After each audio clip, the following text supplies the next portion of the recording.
Prime Minister Modi unveiling his new team with an eye on the 2019 elections. If you've just tuned in, let me take you through the big winners of the day.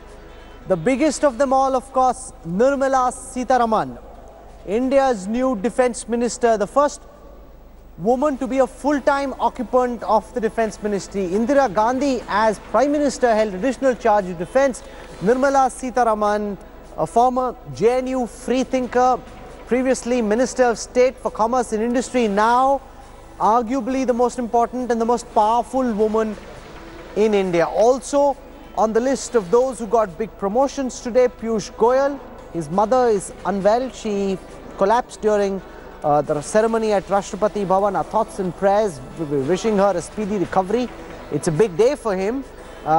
He has been given the crucial portfolio of the railways, which is a pet infrastructure project for the Prime Minister, but a project where results aren't yet visible despite what Suresh Prabhu tried over the last couple of years. So that's a crucial ministry that's been given now to Piyush Goyal. Also amongst the victors, man you just heard from, Dharmendra Pradhan, in addition to petroleum and natural gas, he is now in charge of Rajiv Rudi's former portfolio of skill development. This is possibly the toughest job in the country, creating jobs at a time when the job market is down. Dharmendra Pradhan is a man to watch out for. Also, Smriti Irani, from being in charge only of textiles to being in charge of information and broadcasting as well, at a time when the government is slipping into election mode or will slip into election mode in some time from now. She is now Minister both for textiles and for information and broadcasting. Also amongst the winners, Mukhtar Abbas Naqvi, from being a Minister of State for Minority Affairs, he now is a full-time Cabinet Minister in charge of Minority Affairs. Then there is Colonel Rajyavardhan Singh Rathore, from being Minister of State for Information and Broadcasting to being India's new Youth and Sports Affairs Minister. I'm hoping to be joined by KJ Alphons in just a moment from now. Before that, I want to show you what Nirmala Sitharaman said earlier today. She is, make no mistake, the biggest winner of this cabinet election, of this cabinet reshuffle. From being MOS, Commerce in Industry, to having a seat on the high table as a member now of the Cabinet Committee on Security. Here is Nirmala Sitharaman in conversation with Kamaljeet Sandhu. With me now is one of the most powerful women in India. We have with us the newest Defence Minister, Nirmala Sitharaman. Congratulations, ma'am. A lot of expectations with you. It's a huge responsibility. What is going through your mind? You've not taken charge yet. But remember, there is this threat from Pakistan, from China at this point of time, an important juncture when you're taking charge. Well, yes, it is a very important portfolio, and it might be a big challenge to fill in the shoes of Shri Arun Jaitley, who is a very experienced lawyer, a very clear head, and he's taken very many decisions. Probably many of the blueprints have already been laid by him. But Prime Minister, my party president, all of them vesting this kind of a trust in me has overwhelmed me. I feel humbled, but it's too early for me to even comment on anything because I've not taken charge as Now, yet. there's been a huge debate about women in combat, and now you're leading the armed forces, nearly 12 lakh force. How do you really feel about issues like that? This is still a newer issue as far as the armed forces. It's been pending for 10, 12 years now, contemplating whether women are fit enough, are combat ready yet. How do you feel about issues like that? Well, I know these are matters which have been in discussion for quite some time, and women are again and again proving themselves in various areas, various segments of our society. But as regards the decision which has to be taken in the ministry, I will enter in there with an open mind, see what has got to be done, and then take a call. But it will not be fair for me to comment now. Ma'am, we're talking about another senior colleague, Sushma Swaraj. Many said she is the one who actually brought you into the BJP fold, and now both of you are in the CCS, which is obviously very important. So are you looking at some sort of role model? Do you see a role model in her? Do you see Sushma Swaraj playing a bigger role? And obviously because she also deals with issues of foreign ministry, which is obviously dealing with Pakistan and China also. Absolutely. She's one of the very senior leaders of the party, has been an inspiration for very many women in my party. All of us have been motivated by her, and to be in her company in the Cabinet Committee in Security is a very big matter, and I will draw inspiration from her. Ma'am, they're talking about parity when we're talking about men and women, and here you leading the force, and it's mostly male-dominated force. Is there something that you've already thought about in your mind, or you think you will need some time to study and prepare and basically have a roadmap for the armed forces? And obviously there's been talk about not just border building, it's about strengthening of the armed forces. What is the current thinking right now? Right now, I'm still, yet to make my mind up, because even like you all did, only a few hours ago, I got to know about my portfolio. I've had a briefing from Arun Jaitley ji. Well, it will take a few, I would think, days, weeks for me to settle into the ministry and then think about the issues which have to be discussed and taken call. One final question, and that is that Narendra Modi has handpicked 2 women to be in CCS. We know there are other women ministers also. But do you think he's silenced by this particular move itself? From commerce to obviously the most important portfolio of Ministry of Defence, he's silenced his critics. And do you think it's about women empowerment in the real sense? Truly, he has definitely always shown that he picks up on every opportunity to empower women. So this could also be one of them. And I'm very grateful that the party also has shown itself as clearly, equally interested in empowering women. And that is something which BJP has always been credited with. Now it's proven it. Ma'am, wishing you all the best, the newest defense minister and a woman, and she's obviously a woman on top and a woman who will be leading the country and obviously the defense itself. With camera person Ritesh, this is Kamaljeet Sandhu in Delhi for India Today. A big statement this, making Nirmala Sitharaman our new defense minister. In fact, Ajit Jai, some interesting data on how many countries have women defense ministers just at this moment. Absolutely. In fact, this is the latest trend, Rahul. 15 of the countries in the world today has women defense ministers. Those include 4 of the 5 European countries, largest economies: Germany, France, Spain, Italy. In fact, even the European Minister for Defense is actually a woman. The same thing in Australia and Japan. So this is the latest trend. So when Nirmala Sitharaman goes out there, there is an entire club of women's defense ministers, and that way this cabinet expansion brings about enormous amount of change from the previous cabinets rather than continuity. One of the other big winners today is the new Minister of State with independent charge for youth affairs and for sports. He's replacing Vijay Goyal as India's new Khel Mantri. I bring you now an excerpt of an exclusive interview with Colonel Rajyavardhan Singh Rathore, Olympic champion, now India's new sports minister.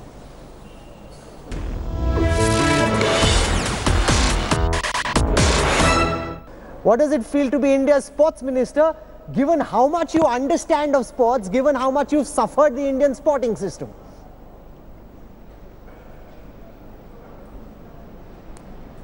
Well, thank you so much, Rahul. I also thank the Prime Minister, because the kind of faith he has reposed in me.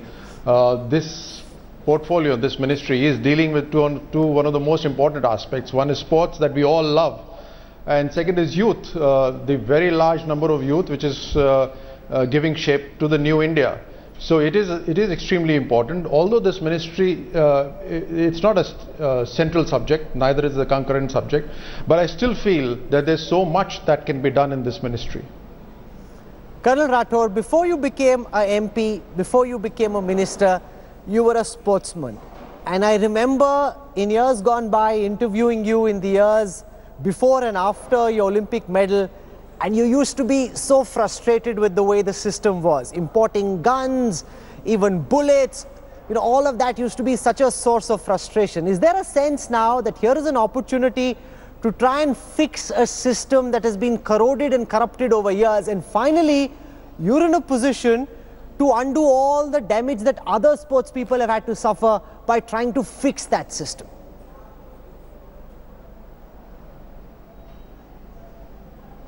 Yes, the number one priority for not just the central government but all the agencies that are working for sports, including the federations, has to be that the most important person, the VIP, has to be the sports person.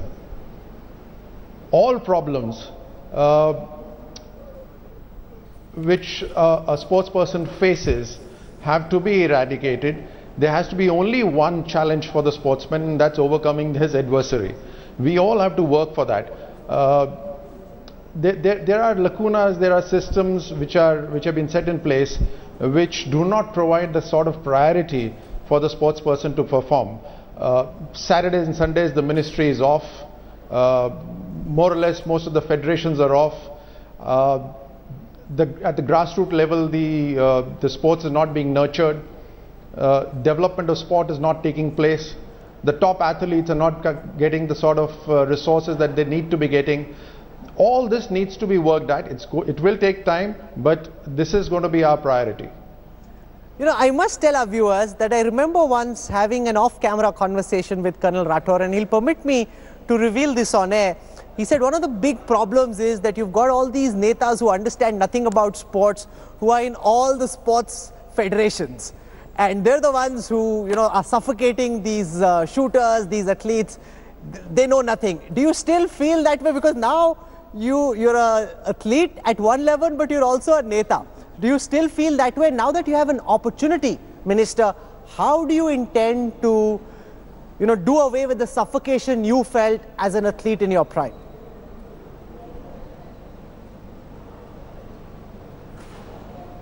But what I find very strange is that, you know, the moment I have become a neta, somehow the soldier in me, the sports person in me, somehow has taken a back seat in your view. I don't think so that's true, because that's something that you've lived all your life, something that you've been all your life, shapes the personality that you have. And like they say, a soldier is always a soldier, and so is a sportsman. Once a sportsman, you're always a sportsman. So the heart is very much there, and that is why I say that this is a big responsibility given to me. I'll put in my best effort to shape the agencies that provide service to sports persons. Okay, I want to show you now what R.K. Singh, the new Power Minister, said a short while before now when we spoke exclusively to the man who's taking charge in place of Piyush Goyal in the all-important Power Ministry.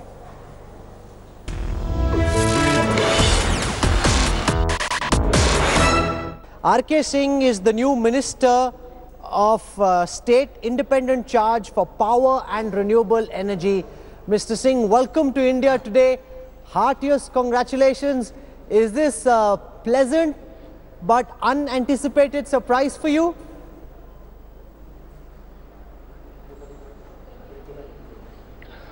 Absolutely, absolutely. I think, yes, it's a pleasant surprise. You put it succinctly. Okay, what is it that you hope to do? You've come in place of the very dynamic, very successful Piyush Goyal. So you've come into power, you're an experienced bureaucrat. How do you think your days in bureaucracy will help you, you know, just work your way around the Power Ministry, and what do you hope to be able to achieve? I've handled challenges. You know, I've been handling challenges for the past 39 years. Before I was Home Secretary, I was also Secretary of Defence Production. So during my tenure, I think the productivity of all the ordnance factories, Hindustan Aeronautics Limited, you know, all the defence industries, I made.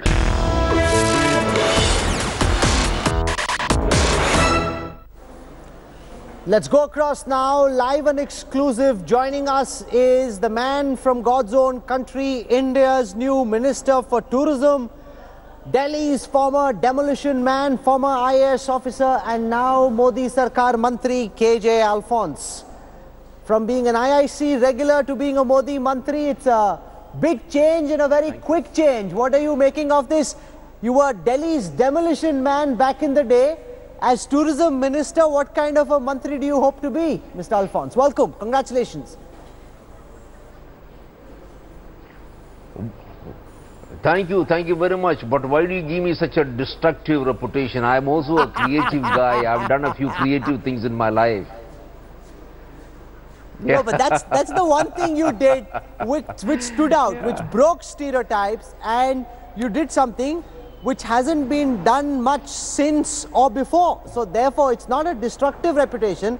It's a reputation of a man who can get things done.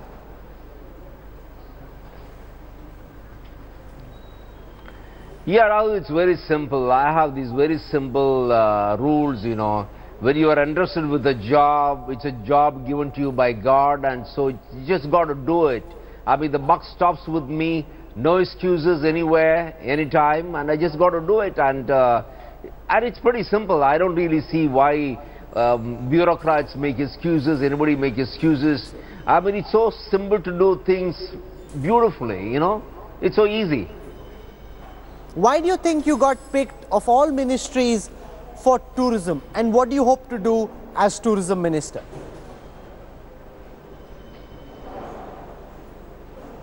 I think it's a great ministry, and you see India, I think we have one of the oldest civilizations in the world, 5,000 old civilization. I've been to something like 60 countries around the world. I don't think anybody can match the kind of civilization that we have, the kind of philosophy, the kind of history, the kind of architecture. I think if we just could put some of these things together, I think the entire world will come and visit India, and we could be the biggest tourism destination in the whole world. I've seen countries, I visited places where they have tiny little things, they package it so beautifully into some great exotic stuff and market it, and then, you know, millions of people visit them.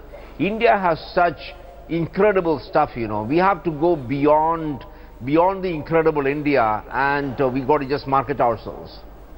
You know, many people who've seen your past track record would have felt that you would have been ideally suited for urban development, for the Prime Minister's skill development mission. How do you see the fact that instead of urban development, for which many thought you would be a natural fit, you've been chosen for tourism?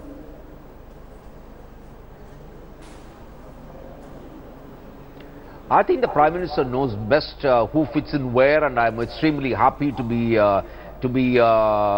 assigned tourism portfolio. I think it's got amazing, immense possibilities. I think this is going to be the portfolio for the future of the country, where you can really make, say, well, here is a country where the whole world must come and see, you know, what history was, what the world was, and what the past really held in terms of wisdom. So I think it has amazing possibility, and I'm extremely happy to be here. Okay, my colleague Raj Chingappa has a question for you. Raj.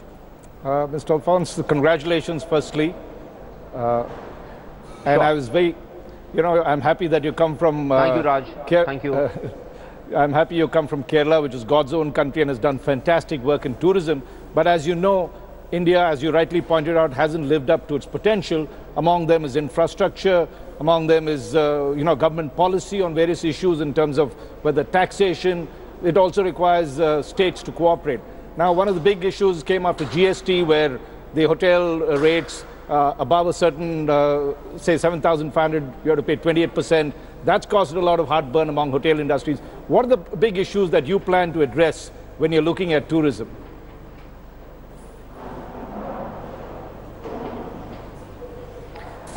See, I really can't go into the nuts and bolts of what is going to be done, but I've done tiny little things in terms of marketing places like Munnar. Today it's one of the biggest tourism destinations in the country. Kumaragam, it's a destination which I founded when I was a district collector of Kottayam. So yeah, I've kind of founded destinations. That is where Prime Minister Vajpayee used to go and spend time, Kumaragam, when he was a Prime Minister. And Munnar is today an international tourism location. So I've done my little bit of marketing of these locations. See, we have teething problems. I think we Indians don't know what we really have. We don't study our history. We don't cherish it. We just got to love ourselves before we tell other people, come love my country. I think we got to tell our children, look here, this country is amazing, and we are an amazing people. We have wisdom here. We have what lots of millions of people in other parts of the world don't have. So we just got to learn to love ourselves first. So these are things which we got to teach ourselves. I think it's not the tax rate or anything which is going to be a hurdle. It's our own attitude which is going to be a problem. Okay, our editor research, Ajit Jha, has a question for you. Ajit. Mr. Alphons, first of all, congratulations on becoming the new tourism minister. You really deserve this great job. But Thank you. Let me point out, when I looked at the disaggregated picture of tourism in India, what hit me was there are 6 states which basically bring maximum tourists in this country. And by the way, what are these 6 states? 4 of the states are the ones where you have the metros. So Tamil Nadu is #1 in attracting tourists from abroad. After that comes Maharashtra, which has Mumbai. 3rd comes Delhi. 4th is Calcutta, so West Bengal. And then there are 2 other states which kind of struggle behind them. Uttar Pradesh because of Agra, and Rajasthan because of its, great Jaipur and the great palaces. After that, it was a total slaughter in the country. Barely 15% of the tourists come in the rest of the country. So this is what I sort of found when we looked at the disaggregated picture. How do you want to turn this around? How will you ensure that tourists go to these non-metro, touristy places and go into the sort of what you pointed out, the great civilization that is India, to the margins of the country?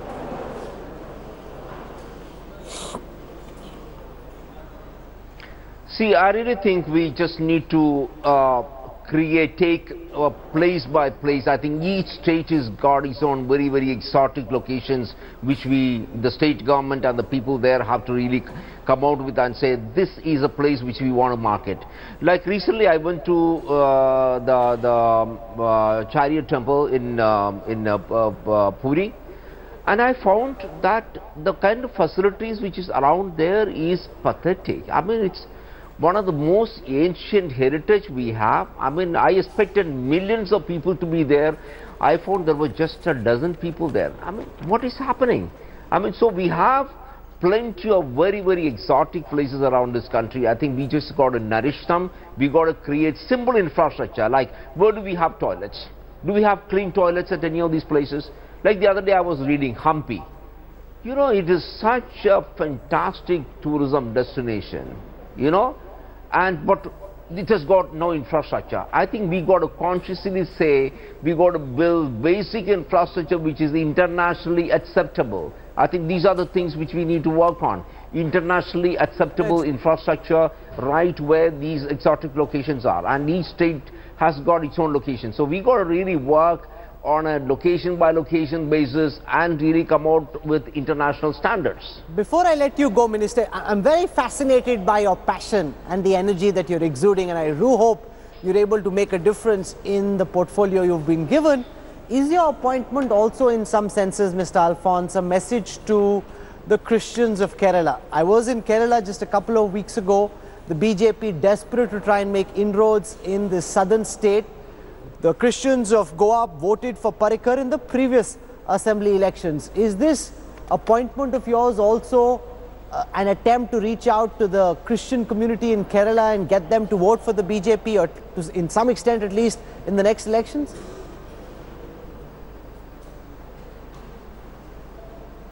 Why not? I mean, Christians are very much part of India. They have contributed so much to the education sector, health sector, and to the social sector. So I'm sure we are very much part of this country and the Christianity in India. Like, I'm a Syrian Christian. We are the oldest Christianity in the world. St. Thomas, one of the disciples of Christ, came to India and set up Christianity in India.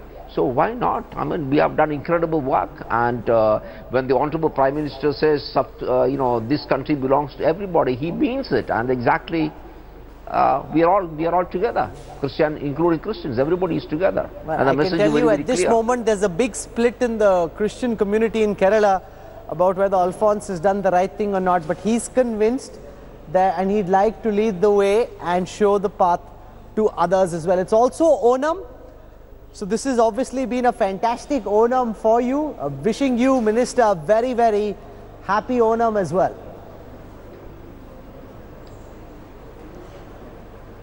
Oh, thank you very much. It's a great festival. It's our festival, everybody's festival in Kerala, you know. Thank you very much. Thank you very much, Minister, for joining us. It's been a pleasure having you with us. You know, many of those who are watching on TV were probably too young when you were in your heyday, seen as Delhi's demolition man. They've read about it growing up. Now they wait to see what KJ Alphons, one of India's best-known bureaucrats, can do in his new avatar as Minister in the Modi Sarkar. Make no mistake, this is one man who cannot be taken lightly. He comes from Kerala, understands tourism, he's pushing the right buttons, but let's see what the end results are. Thank you so much, Rachingappa Ajija, for joining us. It's been a marathon day. We've been at it since 8 in the morning. My throat's packing up. I've got some Joshina. That's my evening tonic set to try and nurse this throat back before tomorrow morning. I hope you've enjoyed our coverage as well. We're slipping into a break. We'll have news whiz for you. And we made a promise this morning when we started that all the big newsmakers, all the key ministers will be joining us here, talking about their intentions, their plans and their vision in their new ministries, which is what we've been able to do. Our National Bureau will be out and across the national capital covering these ministers as they take charge tomorrow morning. So do tune in to our continuing coverage, News Whiz.